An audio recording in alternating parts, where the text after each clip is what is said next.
A Russian blogger who advocated for the destruction of Ukraine has died in an explosion in St. Petersburg while giving a talk at a conference. Meanwhile, Finland is expected to become the 31st member of NATO tomorrow, while Sweden's membership remains up in the air. And finally, the star of Home Alone 2, Lost in New York, Donald Trump, is expected to be arraigned tomorrow on multiple criminal charges. We're expecting 32 charges, and several of them we think are going to be felonies. This marks the very first time Donald Trump has ever won the popular vote. My name is Nick Suter, and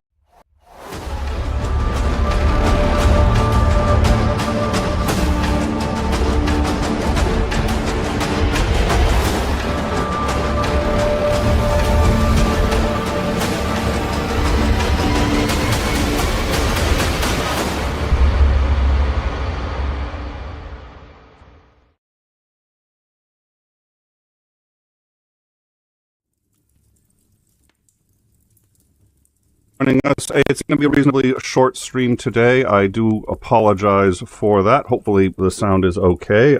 You would be as shocked as I am to learn. So, where do we stand? Let's talk about tomorrow. Tomorrow is going to be an interesting day.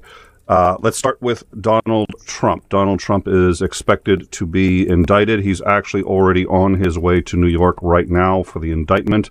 What's going to happen is the Secret Service will turn him over to police. He will be fingerprinted. He will get a mugshot. He will then be immediately taken to a judge who will determine his bail. We expect, and there's no reason not to expect, that he will be ROR, released on his own recognizance. He's really not much of a flight risk. They may or may not take his passports. I doubt it. We've talked about the charges here before. Good news, bad news on the charges. We don't know how serious they are, although we're getting some inkling that they may actually be significantly more serious than we had anticipated. We really won't know until they're unsealed at the indictment. CNN has reported with purportedly high confidence. It's CNN, so it's a toss-up. But they've reported with high confidence that there are 32 charges and at least one is expected to be a felony. Other sources are reporting as many as 5 are believed to be felonies. So it could be quite serious. I have voiced, for reasons that I've discussed before, my concern that a conviction is reasonably unlikely, at least based on the evidence that I'm aware of and the charges as I understand them. Now, in some cases, it should be a slam dunk. It's worth noting that Michael Cohen went to jail for this. And Michael Cohen wasn't acting alone. He was acting on orders from Trump. So if one of the henchmen goes away to jail, you would think it would be easier to indict and convict the man who was in charge of it all. The problem is, despite getting a successful conviction on Michael Cohen, the Justice Department refused to prosecute Trump. I have no idea why that could be. Maybe because the Justice Department was headed by a Trump nominee during a Trump administration. May have influenced them slightly for reasons that I am not thrilled with, but nonetheless understand and concur with. Despite the fact the statute of limitations has not expired, I don't see how Biden's Justice Department can go forward. The Justice Department has decided not to prosecute, and if they went forward now, despite the fact that they have a strong case, despite the fact that they would still have to convict him to a jury of his peers, beyond a reasonable doubt, it's going to be seen as political in ways that even this one is not. Simply because a prior Justice Department looked at it and said, yeah, we don't see any evidence. So I think that one's lost. There's going to be plenty of opportunities going forward, and I am looking forward to hearing what is the it's like, oh dear Lord, that thing, no matter how many times I turn that off, it keeps popping right back on, and I tell it not to do the audio, and it does that again anyway. So let's turn off this. This is not downtime. We could put a nice little fireplace there, but all right, thank you. So one of the many things I'm going to try to fix this week. So that's what we're looking at in regards to Trump, there's a couple of questions about, I've been asked once or twice about the fingerprinting and the mugshot. What's interesting is the mugshot will be without prosthetics, without makeup, without hair pieces. I have always felt it was really just genuinely a bad comb over. That's it. So we're not expecting any surprises. It is a good question if mugshots should be made public. They're made public because the entire trial is made public, and that it is considered to be in the interest of the public. I understand why. That's in our Constitution. My concern is that we're not always very good judges of guilt or innocence. Either way, we have a tendency to rush to judgment, in some cases, and to exonerate in others. We're not very good at it. And while I think many elements of the trial must necessarily be public, a mugshot, you look guilty when somebody sees a mugshot, and somebody who's innocent, you could pass around their mugshot and say, oh yeah, this is their mugshot, and everyone's going to assume they're guilty of something. No, it just means that they were arrested. Everyone who gets arrested gets a mugshot. So I've got some concerns about the process. I'm not, I think Trump deserves his day in court before being humiliated. But at any rate, that's what we are expecting tomorrow. Yeah. Sounds like a mic rubbing on a... You know what? Oh, dear Lord. Well, in time, we have the best trolls around. And I'll check the live chat a bit more in a moment. Finland will be joining NATO tomorrow as well. This has been confirmed now by the NATO Secretary General. They will become the 31st member to join the world's largest military alliance. I'm suspecting, and we've had this discussion as well too, that another alliance may form in the area, specifically an anti-Russian alliance. That area has a need for it, and if multiple countries were to join such an alliance and Russia were to attack that alliance, they'd be able to defend themselves without necessarily getting NATO involved. We've heard some talk of that. I don't know how serious it is or where it is. Sweden was planning on following the process with Finland all the way and was expecting to join on the same day as Finland. However, one country, Turkey, is holding up Sweden's process entering NATO. Turkey believes, has claimed that Sweden has not dealt with properly particular groups that Turkey has objection to and has been calling terrorist organizations. And until Turkey and Sweden can sort that out, Sweden cannot join. NATO is a defensive alliance, and all members of NATO must unanimously agree to allow a country to enter, and all have agreed on Sweden, but for Turkey. So once Turkey is resolved, we can expect Sweden to join presently. But for now, it's just going to be Finland. Russia is saying that if any additional forces are deployed NATO forces are deployed in Finland, they will be bolstering their borders accordingly. Let's see here. All right. Thank you, Titan. Yeah, that's very wise. I'll be doing that. I appreciate it. So, meanwhile, let's see. 2 or 3 other stories, trying to figure out what order I want to get them in. Let's talk about Saudi Arabia. I was going to save this one for last. It's an interesting story. We're looking at it now. I have a pretty good background in economics, but ultimately this goes beyond my skill. We are speaking with an economist and someone we're trying to get on air about this. But the Wall Street Journal reported that Saudi Arabia is considering accepting yuan instead of U.S. dollars for oil sales. This would presumably start with China. The question is, where would it go from there? This is important because the reserve currency of the world is the U.S. dollar. This gives the U.S. a huge advantage when negotiating with the rest of the world. The U.S. does not have to deal with any kind of currency exchange because the dollar is tied to all of these products. That means any inflation that the U.S. suffers, it can actually offload somewhat to other countries because trade occurs in that dollar. It is a very good hedge against inflation in the U.S. It also allows us to leverage our debt a lot better and help sort of offload the what would otherwise increases in, say, interest rates, we can offload somewhat to other countries, making it so we can actually hold more debt than we would otherwise be able to, because the debt is, as most exchanges, in the U.S. dollar.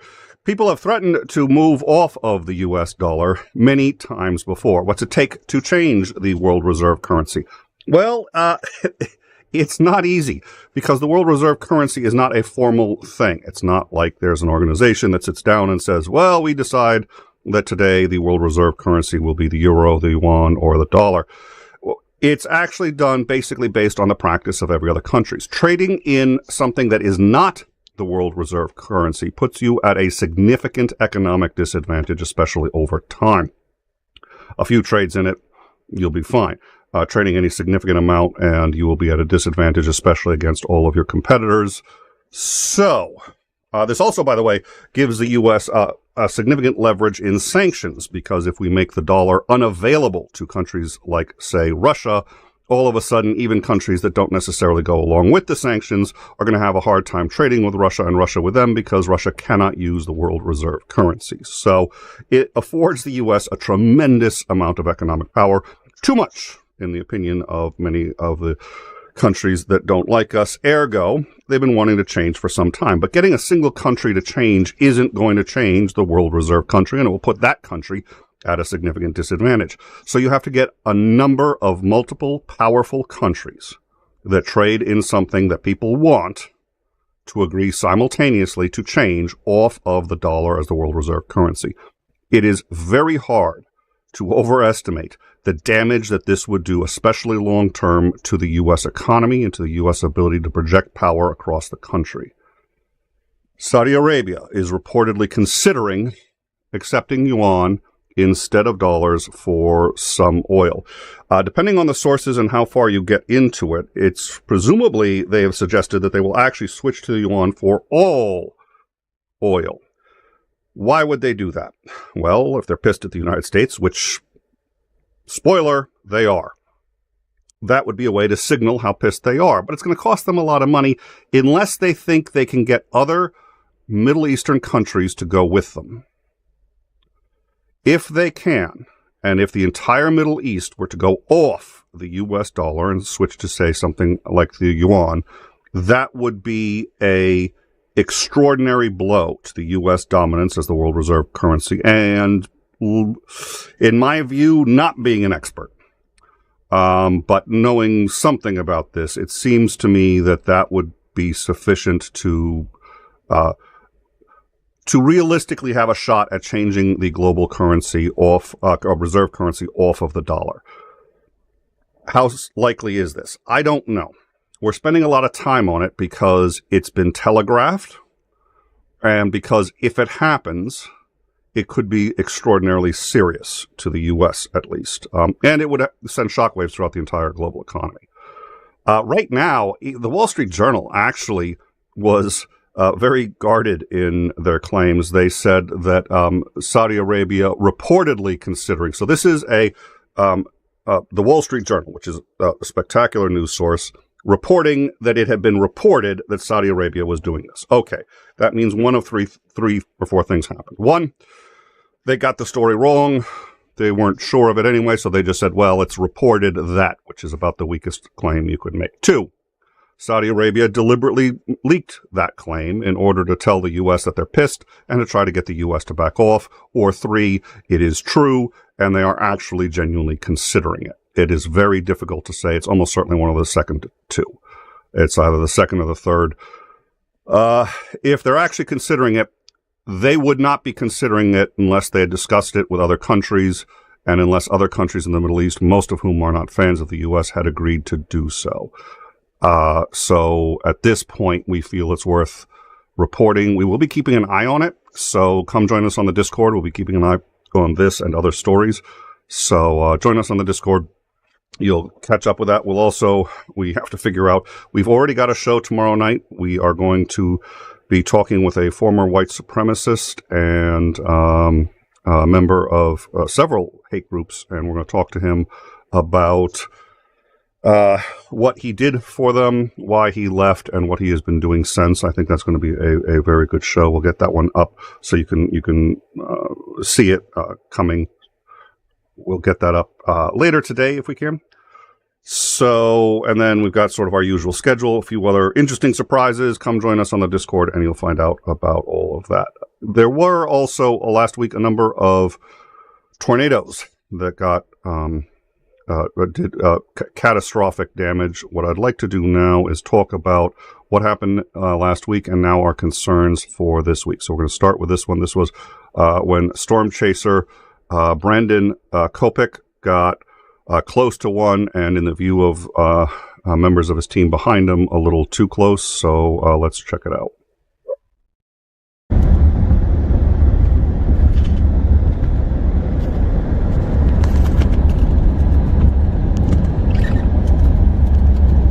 Hey, hold up for me. We've got deviant motion. Deviant motion. It's coming to the road. Back up.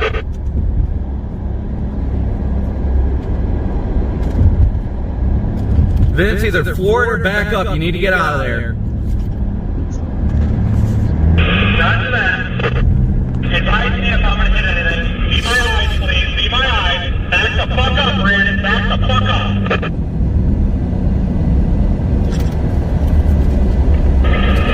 Dude, stop. Stop. There's debris coming down at you. Stop your fucking car. Sorry, stop. I see it. I see it. You do not see it. It's over your left shoulder. There's going to be a roof hitting over you here. Hold on. Clear. Go. You're landing in the field.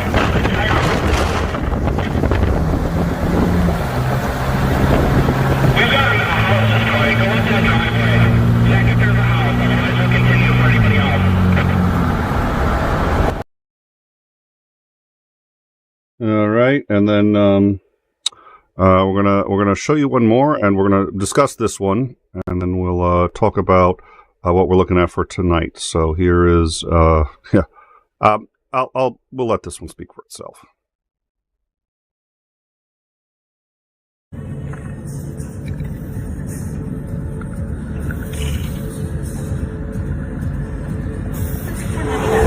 Yeah, they're saying it on the radio. It's a tornado. Bang! Bang! Get in here!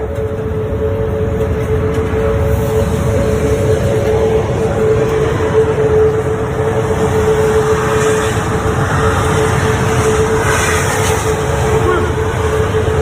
There's debris flying and everything. Come on, baby. Holy crap. Are you getting the video? Uh-huh.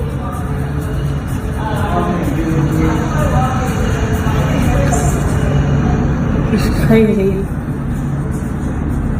I was listening to it the whole way up here. I mean, we were literally like in the... Yeah. Well, now they may be about a winger. Oh, I'm getting this. Whoa. Oh my God.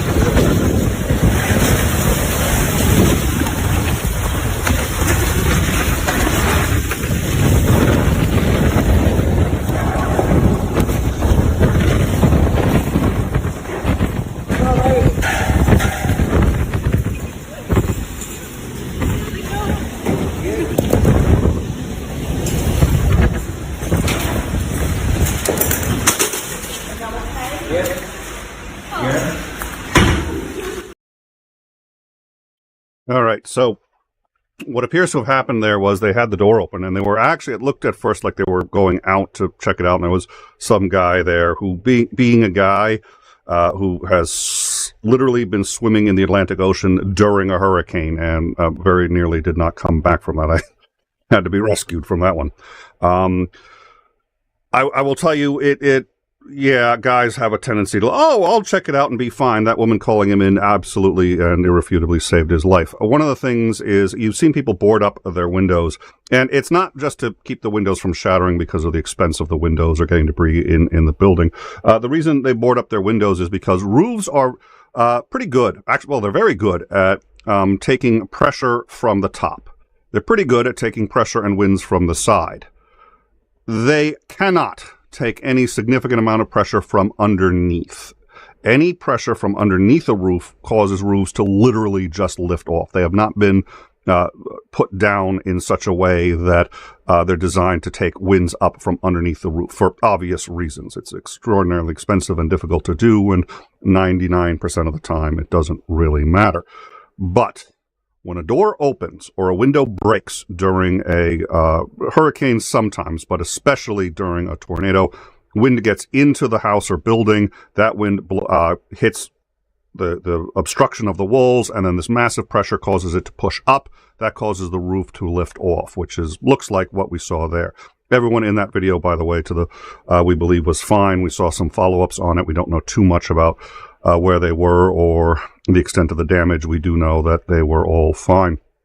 That is why you need to make sure that you keep the doors closed and locked. You don't go out and investigate. You don't have fun. And even taking photos, I've got to admit, you know what? We all like seeing those photos. That went viral. It wouldn't have been worth a single human life to get that photo, and it certainly wasn't worth the risk. So we're asking everyone to please take these extraordinarily seriously. The vast majority of people listening to this will never in their life have to worry about it, but we know there are people, statistically speaking, listening to this who will. So please take it seriously. We have learned that the risk of severe tornadoes for the Arkansas, Louisiana, Texas region on Tuesday has been upgraded to severe for tomorrow. The Torcon is now a 7 out of 10 for 2 separate zones, and unlike last week, they're saying that the threat here will continue into the night, and that there is in fact a dangerous nighttime tornado risk. That's obviously a huge problem. You know, these tornadoes, hard enough to see even during the day. At night, you have no idea where it is. The other thing about tornadoes, and this is something that you saw in that video, they hit very quickly. It seems like it shouldn't be that quickly, but they move fast, and you don't need to get a direct strike to have enough wind to utterly obliterate a building. So they were looking, and between when they realized that this was significant and they were having a hard time closing the door, and the roof came off, was less than 10 seconds. Less than 10 seconds in that video between when they realized that they were actually in danger and when the roof came off the building.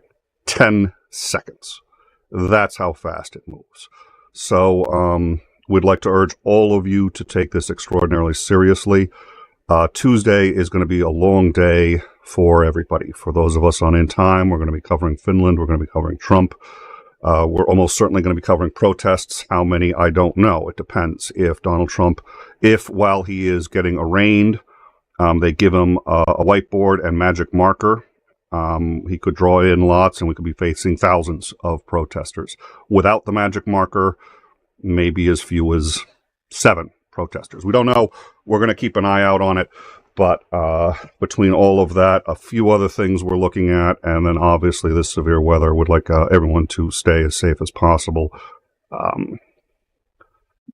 There's no room for error when following, when we saw the storm chaser, and they're professionals, and storm chasers get killed. There's no room for error with this. If you think there's a tornado anywhere near you, you run to a basement, you take shelter as quickly as possible, and you stay until you know it's safe, and there's no reason not to.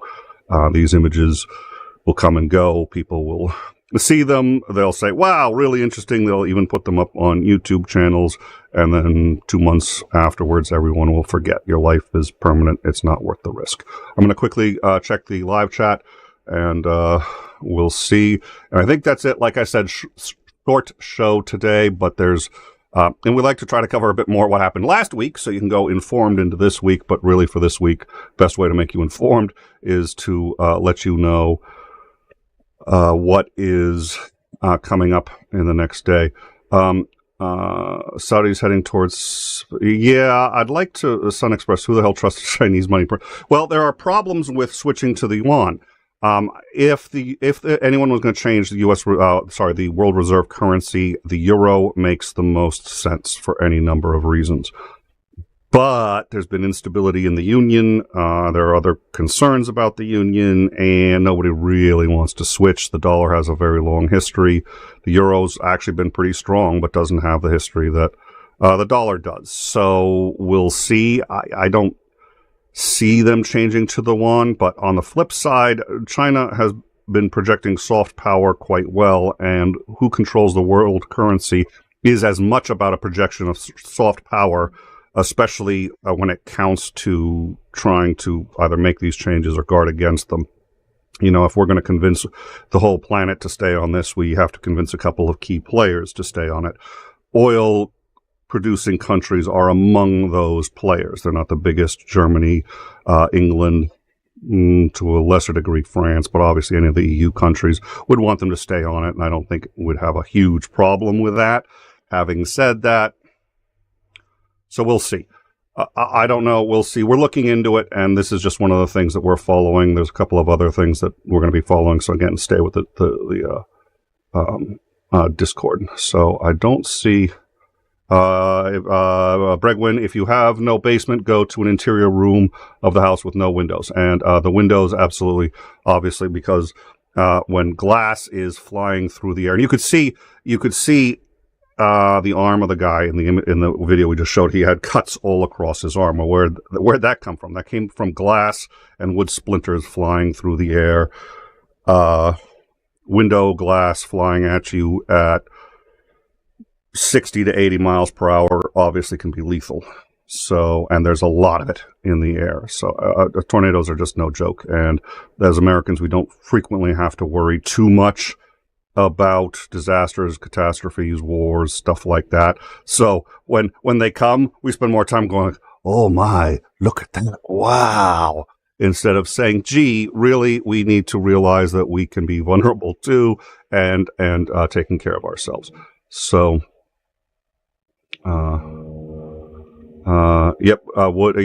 wood splinters, anything. I mean, there's going to be pieces of metal in there too. It's yeah. So, at any rate, I think that's going to just about do it. As I said, short show. Come join us on the Discord, and you can keep up with what we're doing tomorrow.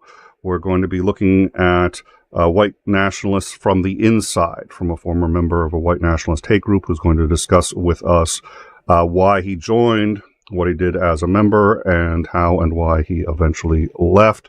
Thank you all for joining us. We look forward to seeing you tomorrow, probably more than once. Thank you all. Have a good night.